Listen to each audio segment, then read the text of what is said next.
Selamat pagi jemaat yang dikasihi oleh Tuhan. Wah, bagaimana kabar kita semua memasuki di tahun 2022 ini? Kita hampir memasuki di minggu yang ketiga ya. Dan kita sudah sebentar lagi mengakhiri di weekend ini. Saudara tentunya akan ada banyak perasaan-perasaan yang muncul ya.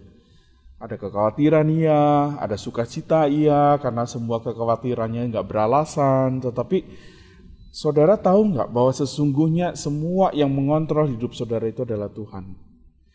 Dan pagi ini bersama dengan teman-teman yang lain pastinya, mari kita mengakhiri minggu dengan datang kepada Tuhan. Satu pujian yang indah bicara tentang dasar gereja yang esa, yang membicarakan bahwa saudara dan saya adalah gereja. Dan kita dipanggil sebagai gereja yang ada di dunia ini mengerjakan banyak karya Tuhan. Saudara diberi privilege melayani. Mari kita pujikan pujian ini sebagai satu pujian dan pengakuan dan sekaligus juga persiapan kita masuk perenungan firman Tuhan. Dasar gereja yang esa.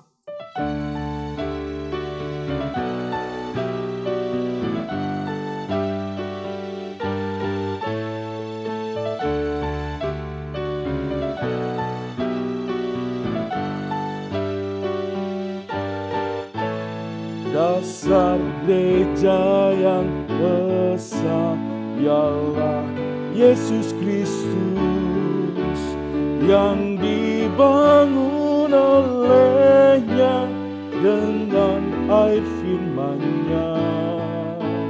Ia datang mencarinya, cari mempelainya.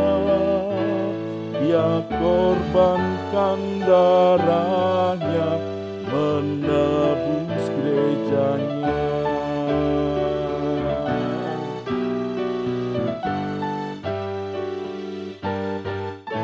Semua umat Tuhan bersatu dalamnya.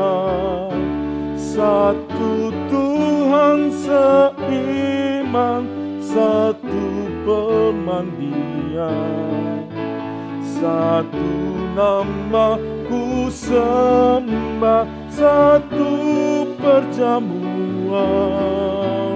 dan satu pengharapan kasih selamanya.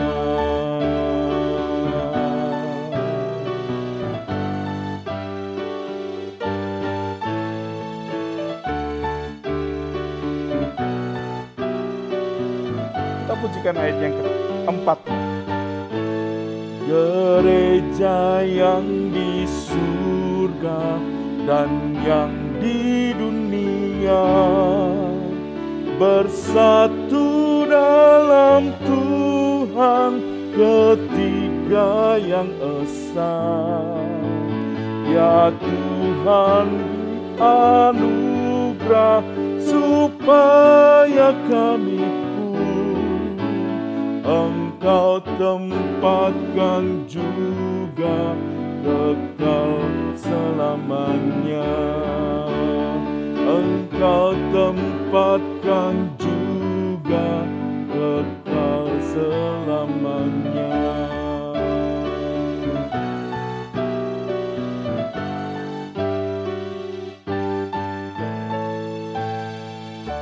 Mari kita datang kepada Tuhan di dalam doa. Bapa yang baik, kami mengucap syukur ya Tuhan karena pujian yang barusan kami naikkan menceritakan begitu dalam makna tentang kami dipanggil sebagai gerejamu, Engkau yang datang mengumpulkan kami dan menebus dengan darahmu untuk kami menjadi gerejamu ya Tuhan. Kami menyerahkan ya Tuhan untuk tiap-tiap kami yang sudah Engkau ubah, yang sudah Engkau panggil menjadi gerejamu yang Kau tempatkan di dunia ini. Maka sesungguhnya kami dipanggil untuk mengerjakan terus bagian-bagian kami. Kami tidak dipanggil untuk menjadi pengangguran, tetapi kami dipanggil untuk terus bekerja. Kami juga bukan dipanggil atau dijadikan gerejamu, bukan menjadi gereja yang statis, tetapi gereja yang begitu dinamis. Gereja yang betul seharusnya untuk terus berkarya, bekerja di dunia ini. Tuhan, kami akan mendengar firman-Mu, berkati melalui kebenaran firman-Mu, kiranya Engkau nyatakan kehendak-Mu. Di dalam nama Tuhan Yesus kami berdoa. Amin. Nah, Bapak Ibu yang dikasihi oleh Tuhan, pagi ini kita akan berbicara banyak tentang we are the church. Ya, saudara dan saya adalah gereja. Karena besok di hari Minggu kita bicara tentang gereja di dalam eksklusivitas versus inklusivitas. Ya, bicara tentang bagaimana saudara dan saya memahami tentang gereja itu sendiri. Saya akan membawa saudara untuk membaca 1 Korintus 3 ayat 10 sampai dengan ayat yang ke-16. Demikianlah firman Tuhan. Sesuai dengan kasih karunia Allah yang dianugerahkan kepadaku, aku sebagai seorang ahli bangunan yang cakap telah meletakkan dasar, dan orang lain membangun terus di atasnya.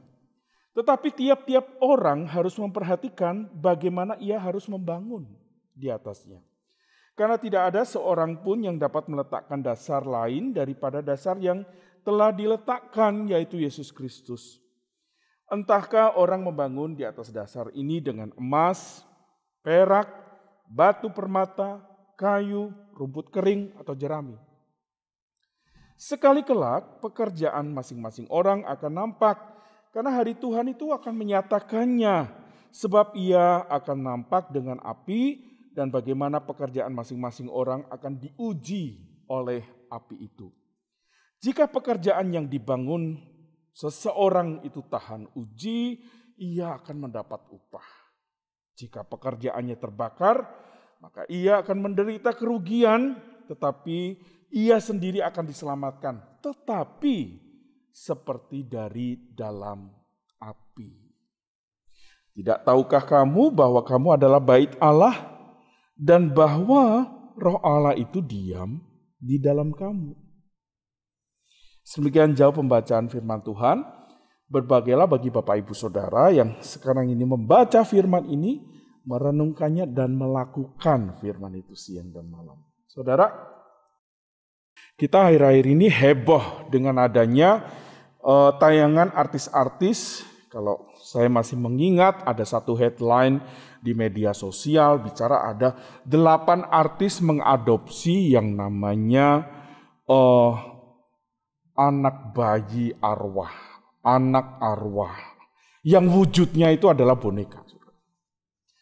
Jadi saya nggak tahu saudara kenapa akhir-akhir ini baru kemudian happening lagi, ya viral lagi, saya nggak tahu. Tetapi saya pernah punya pengalaman berrelasi, punya seorang teman, di mana teman ini juga mengadopsi atau memiliki tadi, anak arwah tadi. Satu doll, saya sentuh dia kayak bayi sih, tapi kulitnya juga lembut, bukan yang kaku karetnya atau material yang dibentuk. Cuma saya heran, dia memperlakukan bayi itu seperti manusia atau bayi manusia, atau boneka itu seperti bayi manusia.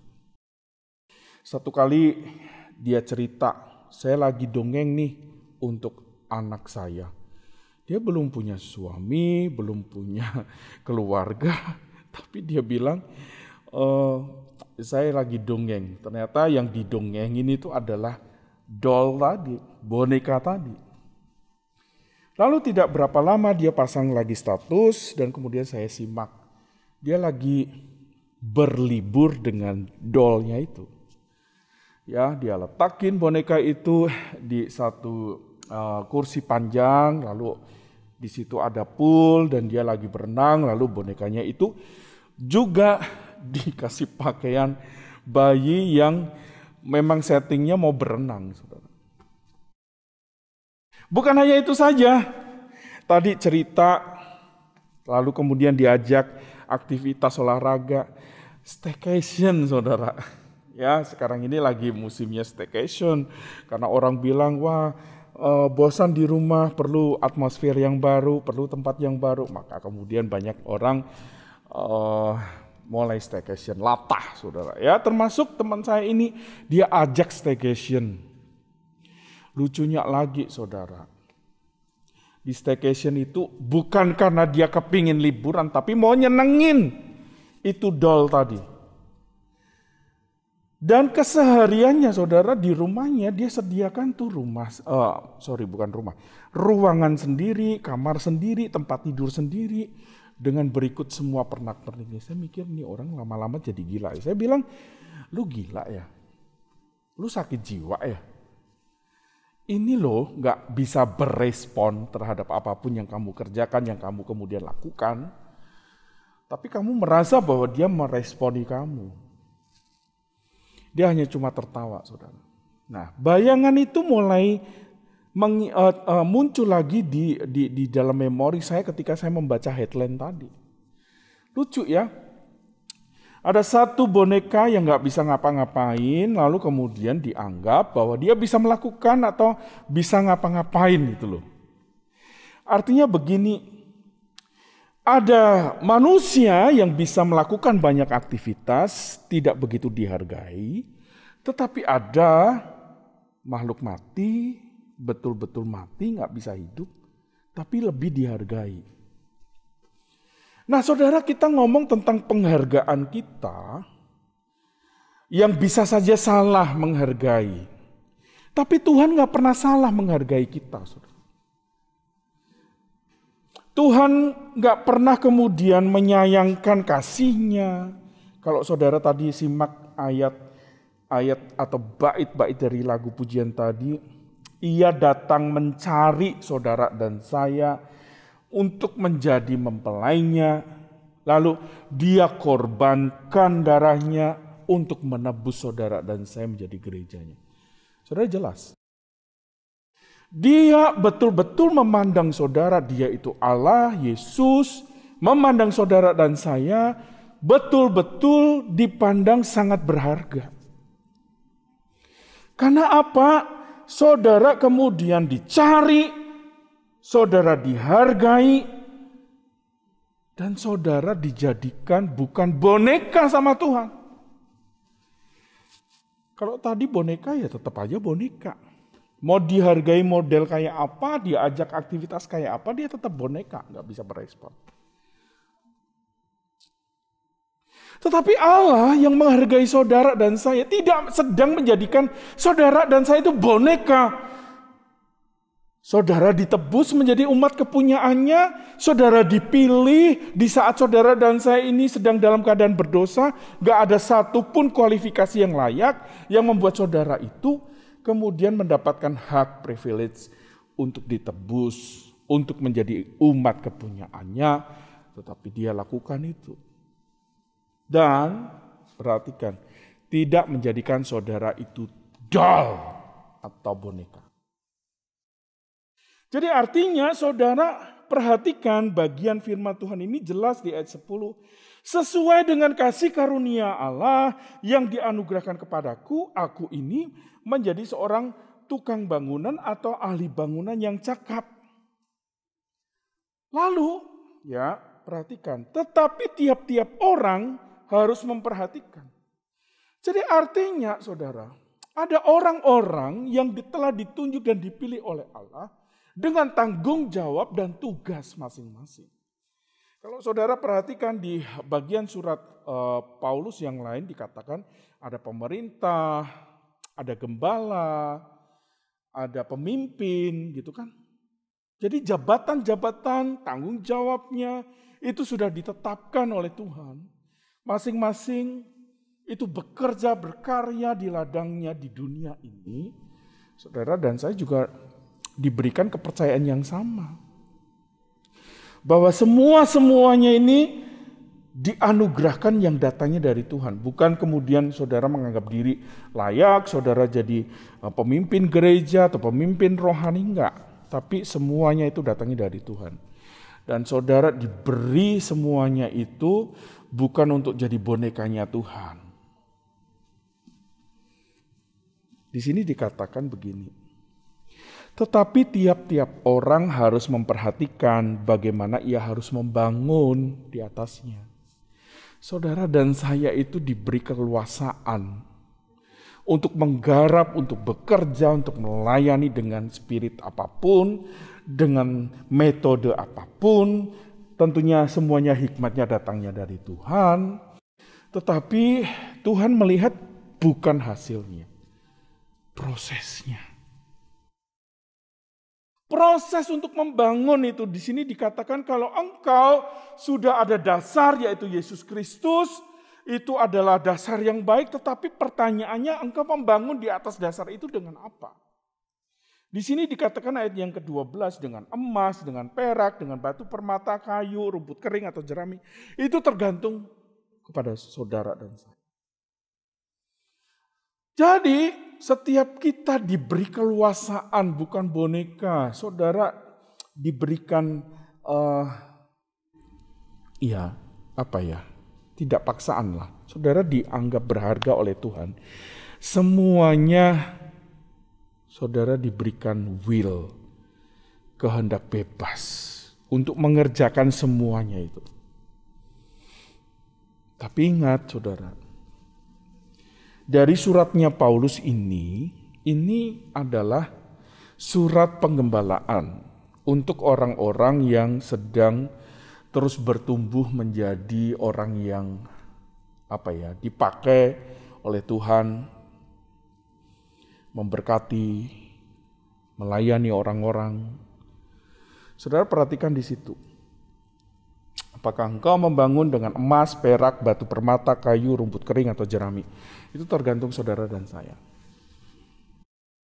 Saudara, apakah membangun bangunan pelayanan saudara itu dengan emas, dengan perak, dengan batu permata, yang semuanya itu materi-material yang baik, saudara, yang tahan uji. Perhatikan di situ. Tuhan akan menguji setiap saudara dan saya sebagai gereja Tuhan. Dengan apa? Dengan kesulitan, dengan api itu tadi di situ dikatakan begitu.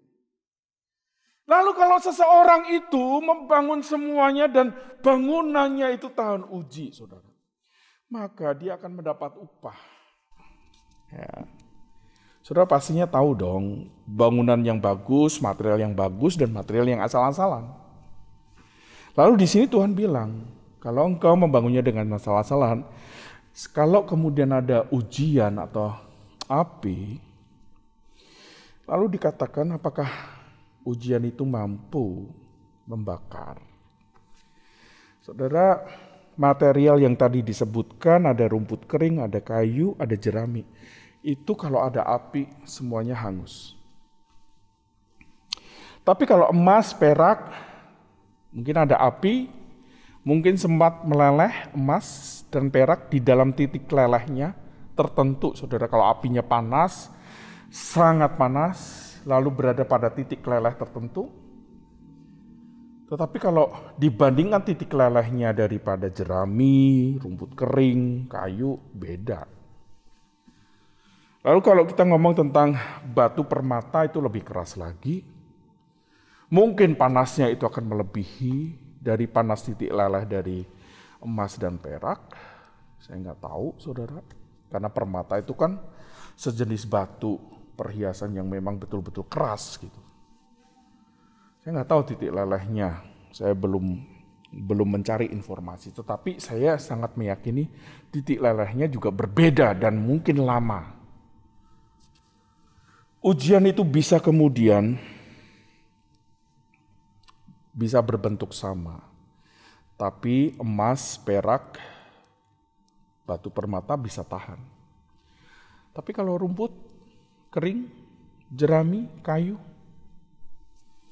saudara tinggal memilih. Saudara menjadi gereja yang melayani dengan material yang asal-asalan, sekehendak hati saudara. Atau saudara meminta hikmat kepada Tuhan, Tuhan aku membangun bangunan pelayanan ini dengan emas, dengan perak, dengan batu permata. Itu datangnya pasti hikmat Tuhan yang menolong saudara dan saya untuk mengerjakan dan menghasilkan itu semua. Lalu dikatakan bedanya itu adalah kalau engkau membangun asal-asalan dengan material asal-asalan, maka kemudian engkau pasti selamat kok. Karena engkau mempercayai dasar gerejanya adalah Tuhan Yesus. Pertanyaannya adalah, kamu asal-asalan, kamu gak minta hikmat Tuhan. Engkau akan diselamatkan, tetapi engkau akan diselamatkan seperti keluar dari api. Saudara mungkin kesakitan, berdarah-darah dalam pelayanan, karena salah-salah. Tetapi baiklah saudara melihat ada pelayanan yang betul-betul mengalaskan, bersandarkan kepada hikmat Tuhan. Maka pastinya saudara, dia akan tahan uji dan orang-orang yang demikian itu akan mendapatkan upah. Lalu di ayat yang ke-16 ada satu retorika yang baik yang dipertanyakan pada saudara dan saya. Kamu ini kan bait Allah, ya kan? Kamu dan saya adalah bait Allah. Bait Allah itu adalah ada roh Allah tinggal di sana. Ketika ada roh Allah tinggal di sana, saudara mau ngapain dengan roh Allah itu?